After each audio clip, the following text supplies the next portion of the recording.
In the near future, the mining starship Borealis is cruising across space. Since they still have, for years to reach their target, the entire crew is sleeping in cryopods. The spacecraft is abruptly struck by an asteroid, which causes enough damage to sound the alert. A video of Andy's family, who are still on Earth, wakes him up in a pod. The eye of the ship declares that the survival system has been triggered due to a hull breach. Andy is surrounded by a customized suit that has its own artificial intelligence and a limited oxygen supply thanks to a group of mechanical arms. After then, all of the cryopods are expelled from the Borealis when the emergency launch is triggered. A couple get engulfed in the flames as tiny explosions begin to occur on various parts of the spaceship, but the majority escape unharmed. Before the cryopods activate their thrusters, the robot arms complete assembling a helmet around Andy's head. However, as soon as they approach the atmosphere of the closest planet, the gravitational pull becomes so powerful that the cryopods begin to descend at a perilous rate. On their way down, some of them even catch fire and blow up. When Andy's pod extends its wings, the thrusters are lost and the wings begin to break. It crashes as it suddenly encounters some steep ground, sliding down the hard surface for a short while, before coming to a halt against a mound of dirt. And unconscious before waking up, Andy has a brief vision of his family. The eye believes he is having a heart attack, but Andy deactivates the defibrillator in time. He realizes he is stuck in a desolate place. When he glances out the window, he tries the radio, but no one picks it up. The pod abruptly shifts, and the eye informs him that he must depart because they are on unstable ground. But nothing occurs when he attempts to open the pod. Andy then looks through his survival gear, and finds that, due to his low rank, he is missing his flare gun. Andy tries using the fire extinguisher, which ultimately breaks the glass. After kicking the door doesn't work either. He falls back into the pod as it flips on its side as he tries to exit. He begins to lose oxygen as a result of the broken glass damaging his suit. Fortunately, he has a repair spray that seals the tear in no time. The engine suddenly shorts out, igniting a tiny fire beneath the seat. In order to escape the pod, which is now heavily smoked, Andy quickly grabs his son's toy and moves some dirt. Glancing around, he sees the burning Borealis plummeting from the sky till it hits the planet with a tremendous explosion. Andy is struck by the ensuing shockwave and falls. After a speedy recovery, he asks the eye for some information, and learns that he is in uncharted terrain, and that the spacecraft barely made it halfway through the journey. Andy begins driving toward the light in the distance while attempting to make radio calls to other people. He discovers a pod close by and half of the Borealis on fire after some time of walking. He looks inside to get the oxygen tank, and is shocked to see a fellow crew member's body plummeting. Upon closer inspection, he finds that the oxygen tank is broken. After that, Andy walks away without observing the cuts and blood on top of the pod. A few minutes later, Andy discovers a group of SOS lights in the middle of a fierce windstorm. Dwayne has built this up, retrieved some equipment, and is now thinking about using the body meat for food. He was able to view the navigation log before to the disaster, and discovered that the corporation was in an unknown area, because they took a shortcut through an asteroid belt to conserve fuel. It will take 8 months for Dwayne to send an SOS message to Earth using the equipment, and if the rescuers utilize a fast spacecraft,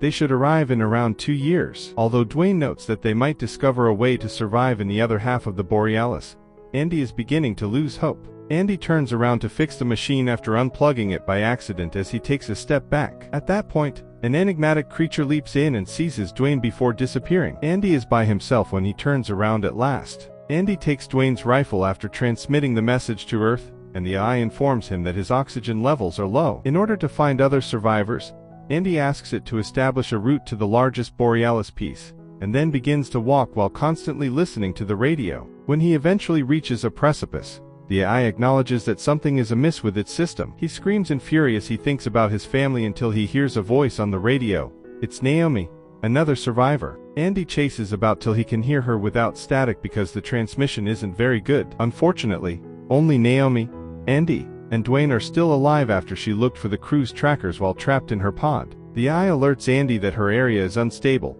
and that he might not have enough air to get there, even though she provides him her position. Naomi persuades Andy to take the risk by emphasizing that she has enough oxygen for the two of them. Andy spends the next few hours talking to Naomi and just wandering. Andy orders his eye to scan the area after hearing an odd noise, but the function isn't functioning. Naomi affirms that an eye is intended to be halted upon hearing the model's name, seeing this as another cost-cutting measure taken by the company at the expense of the crew's safety. By now it's nighttime, and Andy needs to walk carefully because his helmet lights aren't very bright. When he believes he sees something, he freezes, but he dismisses it as his imagination and continues. A few seconds later, he sees boulders tumbling close to his feet, and becomes anxious since he can't see a shadow above him, and there are additional sounds. He discovers odd holes in the ground at that precise moment, and follows them until he comes upon a larger hole that is covered in cobweb, at which point he realizes the little holes are paw prints. In a panic, Andy continues to move as quickly as he can while observing an increasing number of cobwebs. It soon begins to snow, and Andy observes that the sounds now resemble snarling. Andy instantly hides, and switches off his helmet lights as something large rushes close by. Naomi is taken aback when she notices that several crew trackers are approaching him on her scanner, but none of them are answering. Naomi claims that the signals are directly in front of him, but he is unable to see anything. Andy then connects the eye to those trackers, and the signals start to appear all around him. A huge spider may be seen nearby when a flare is thrown into the air. It had the trackers in its stomach because it devoured the crew. Andy yells and begins to run because Dwayne's gun isn't working, but the spider tries to climb on him. When he glances up after he falls into a crevice in the ground, he sees that the thing is attempting to reach inside, while the spider pursues him from above, and periodically reaches in to slice him. A scared Andy keeps running. Fortunately, Andy escapes every attack.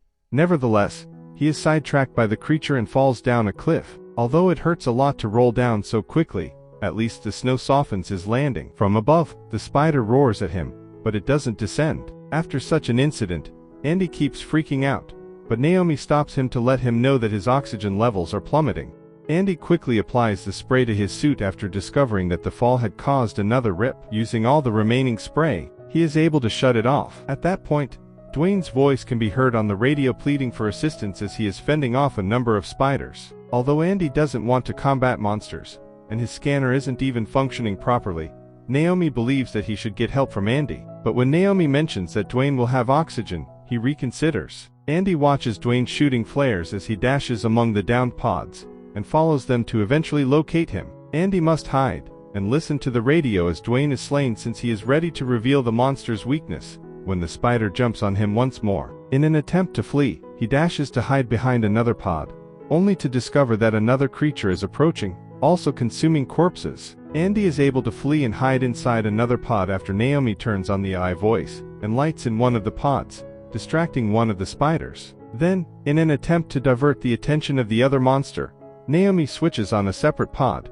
Unfortunately, she inadvertently activates Andy's lights, causing him to be frightened by a body. Fortunately, she is able to trigger all the other pods as well, allowing Andy to finally flee now that both spiders are distracted. The monsters quickly realize they were duped, and begin to pursue him, but they stop as Andy goes into a fog-covered area. Andy advises Naomi to find a secure place once the spiders depart, but Naomi is unable to feel her legs. Andy helps her relax by singing the song he used to sing for his son since she is beginning to have a panic attack. After that, he continues on and passes a group of fireflies, whose lights produce a lovely sight. Suddenly, one turns red to attack him after landing on his helmet. The other fireflies quickly change red, and attack him collectively, but it is unable to cause harm on its own. Running a short distance will get rid of them, but a snarling sound suggests the fireflies were frightened of something else. The ground suddenly opens, revealing a monster's enormous mouth that snatches Andy and coats him in a foul-smelling material to hold him still. Slowly but surely, Andy gets ingested until his entire body is inside the beast's mouth. Andy declares he's having a heart attack while recalling the AI. The monster spits Andy out after the defibrillator is turned on, and the electric shock that results is so powerful. Now that the creature is quite irate and pursuing him, Andy flees to hide within what appears to be a tree trunk. Andy lands in a firefly nest after falling due to a hole in the ground. As he runs, the little aliens become crimson and begin prodding him. They only stop bothering him once he escapes the tube. Andy is then told by the AI that his current oxygen level will be sufficient to get to Borealis but unlikely to reach Naomi, who also believes he ought to board a ship. Andy keeps racing toward her, because he isn't going to give up just yet. He soon finds himself encircled by crash-related flames, and he collapses due to severe breathing difficulties. Andy discovers Naomi in her pod after mustering the will to keep going, and forcing himself to move once more. He can now breathe freely again once she opens the door for him right away. He then attempts to remove her leg, but his hands are not strong. Fortunately, because she is better ranking, her emergency bag contains numerous tools, and Andy may use one of them to free her. Although Naomi's leg hurts a little, it's not fractured. The pair rest for a moment before grabbing the repair spray and flare pistol and starting to work. Naomi finds it difficult to walk due to the discomfort, so Andy crafts a makeshift splint to help her. As Naomi examines Dwayne's firearm, a swarm of spiders gradually encircles them. Naomi keeps requesting that her suit AI give her medication injections to keep her leg functioning while the two of them start running right away. Naomi and Andy reach the other half of the Borealis, which appears to be in fair condition, as the spiders pursue them. Naomi collapses as the two continue to run, so Andy helps her slide down so she can move more quickly. The two continue dragging the crash debris to block the path behind the spiders, who are already approaching to jump, only to fall themselves. Naomi flicks a flare at a spider that is about to grab them, and the creature flees. The other spiders can now continue rushing up the hill till they eventually inside the Borealis after she fires a second one to divert their attention. The spiders are approaching as Naomi struggles with the control panel, but she ultimately turns it off just as one is ready to enter, killing the creature with the door. As Naomi and Andy go to investigate, the other spiders start beating on the door. The lights are operational despite the significant damage, indicating that the backup generator is functioning properly.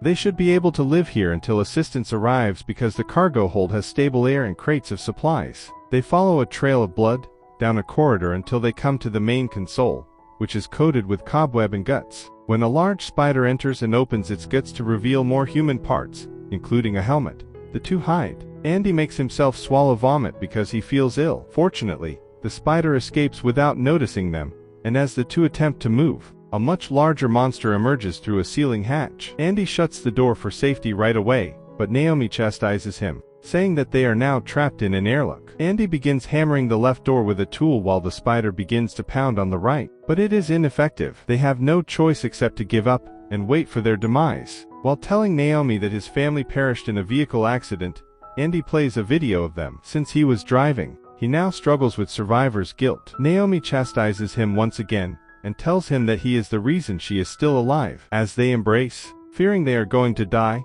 Naomi discovers an orb full of fireflies lodged on Andy's suit. They toss the orb at the spider when it eventually tries to enter, and the fireflies fight it right away, forcing it to retreat. The two sprint toward the cargo bay after pressing a button on the main panel to unlock the second door, only to halt when they realize they are on an elevated platform. After removing the fireflies from its body, the spider pursues the people who are unable to shut the door. In order to avoid the attack, they leap from the platform, and the spider lands on the cargo bay simultaneously. Andy hurls his spray directly into its mouth as it immediately recovers, and pursues them once more. The two get the opportunity to flee when the monster bites it, and the spray erupts on its face. The spider then leaps to land directly behind the humans after running on the ceiling to get to them more quickly. Naomi swiftly gets up and flees to make the monster after her when they both fall, claiming Andy needs to find a method to kill it. Andy requests his ally to locate a functional pod, which is located on the very top, after noticing that there are still pods in the cargo area. Andy makes his way as quickly as he can to the last line of pods and arrives at the top platform just as the spider strikes Naomi.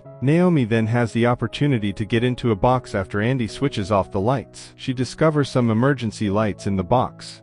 The eye informs Andy that he must manually eject the pod from within since he turned off the power, making it impossible to do so. As Naomi emerges from the box with the lights dangling around her body, Andy enters the pod and attaches his eye to it, causing the spider to pursue her once more. Andy bids his eye farewell, and watches for the ideal opportunity to remove the pod while admiring his son's gift. Before the pod crashes on top of the monster, killing it, Andy remembers the car crash. Because she believes Andy is dead, Naomi rushes to his body in tears. However, Andy awakens fully alive and well after much pleading on her side. The two then walk to the window and hold hands while admiring the stunning sunrise.